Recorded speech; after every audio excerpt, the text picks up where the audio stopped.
6 aydan beri bu rezaleti çekiyoruz. Yolumuz kapalı. Yolumuz bu ay içerisinde yani 3-5 gün önce açıldı. Dünen bizzat ben de oradaydım. Yüzlerce vatandaş orada mağdur oldu. Birebir şahit olduk. Kolluk kuvvetleri yolu kestiler. Askeriyeyi takviye olarak çatıktan istediler oraya. Yolu açmadılar askeriye. Emri de ben bizzat karakol komutanına sordum. Vali Bey'in emriyle. Kaymakama sorduk. Arkadaşlarımız aradılar. Kaymakam Bey dedi ki bu karayolları bölge müdürünün emriyle açılır. Bir türlü ulaşamadık bölge müdürüne. Yani zaten çektiğimiz sefalet, rezalet ortada. Vatandaşlarımız hep rezil oluyor. Görüyorsunuz yüzlerce vatandaş araçlarıyla perişan oldular, hastalarıyla orada kaldılar. 7-8 aydan beri zaten yolumuz kapalı. Neyse yolu açtılar. Açılan yolda da yine göndertmiyorlar. Bahçesaray çıkışında zincirle yolu kapatmışlar. Narlıca'da Çatak bölgesinde yolumuzu kolluk kuvvetleriyle kapatmışlar. 25-30 yıla yakındır bu işle uğraşıyorum. Ve 3-4 dönem öncesine baktığımızda Bahçesaray halkı olarak zaten bu rezilliği çekmiyordu. Yolumuz açıktı. Metrelerce kar yağıyordu. Ona rağmen yine milletimiz gelip gidiyordu. Ama bugün Türkiye'nin diliyle yani Cumhurbaşkanımızın diliyle uzay çağını yaşıyoruz. Uzaya gittiğimiz yerde biz şu an Bahçesaray'a gidemiyoruz. Ve millet de mağdur. Girapet yolu dediğimiz düzergahta 2020'de olan bir çığ faciası vardı. Ölen insanlar vardı. Hepsine Allah'tan rahmet diliyorum.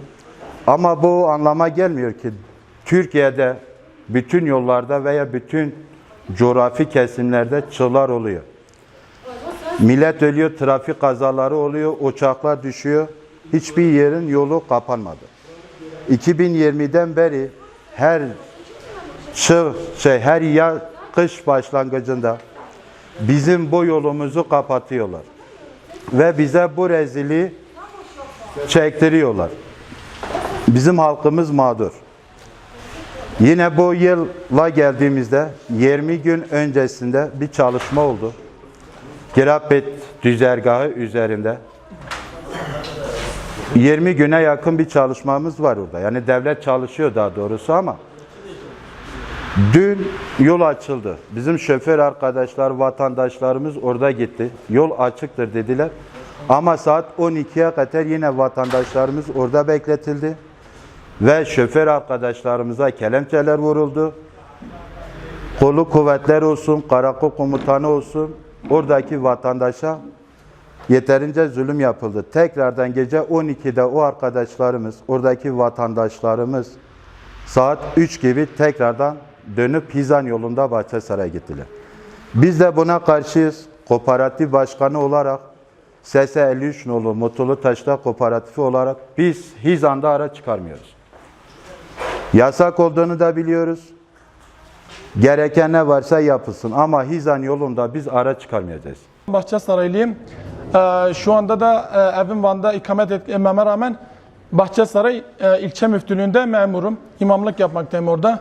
1-2 günlüğüne gelmeme rağmen de 3-4 gündür buradayım. Dün de gitmek istedim. Tabii yollar kapalı olduğu için gidemedim. Bugün de gidemedim. Yani burada mesela sadece bir insan değil, 10.000 kişi var Bahçesaray'da. Bahçesaray insanın hayvanı oluyor, çocuğu oluyor. Bayram üzeri olduğu için torununu görmek isteyenden tut çocuğunu görmek isteyene kadar.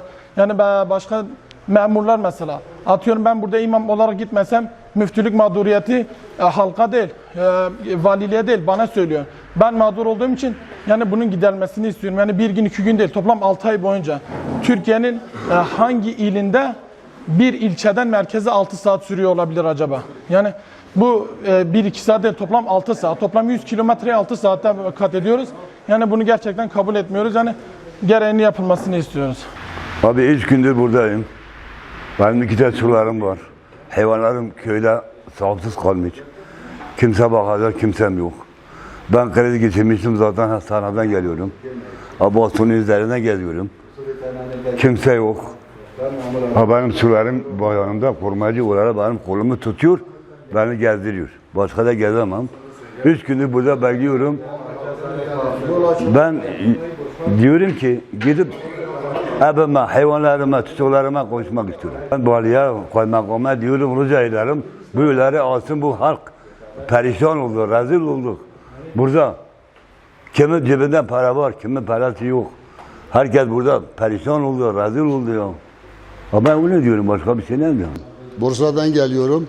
Bayrama gitmek için 3 gündür buradayız. Yollar açılmış dediler. Yollar tekrar kapattılar. Bu keyfi bir uygulamadır. Keyfi bir muameledir.